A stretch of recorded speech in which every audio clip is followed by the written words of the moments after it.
fie tulina mujjako right eyo okubeera nti asobola n'omuntu omulungi nga Jeff Chiwa. The only question is Jeff Chiwa tatulagangako nti asobola okumanaginga abayimbi abasukkamu abatayimbira wamu buli omu ng'ayimba bibye tatulagangako nti asobola okumanaginga bonna ne babeera equally successful. Because let's take an example ku bantu abali badde mu Team No Sleep right now.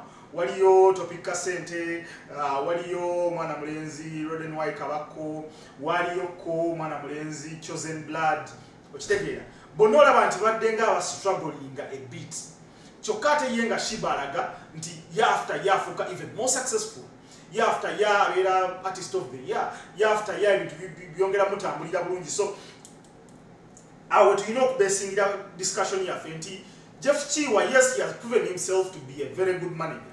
Era buli muyimbi mu Uganda ne bwabeera Bebe Cool bwana Bebe Cool yakyogerako open nti ye manager gwakkiririzaamu Jeff Chiwa yekka. Kitegeera ne bwabeera Chameleon ne bwabeera ani bonna bakkiriza Jeff Chiwa is a very good talent manager. But unfortunately Jeff Chiwa from his track record alaze nti asobola okumanaginga omuyimbi omu oba bayimbi babiri singa babeera nga bakola ki bayimbira wamu.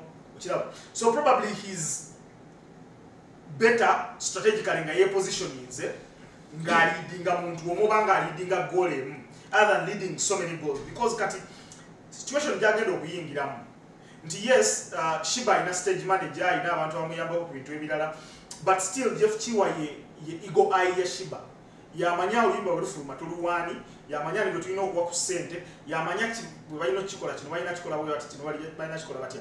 So we're expecting it is going to be the same format yagenda okozesa kwani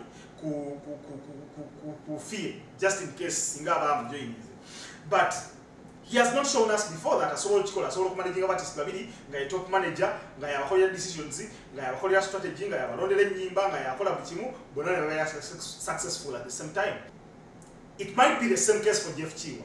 Nti singa aleeta fear maybe fear n'akola nnyo oba fear n'amulaga nti alina progress gy'atambulirako speed ey'ekizungiriza okusinga ku Shiba, then eventually asobola okuleka Shiba, which I think is not good for the industry.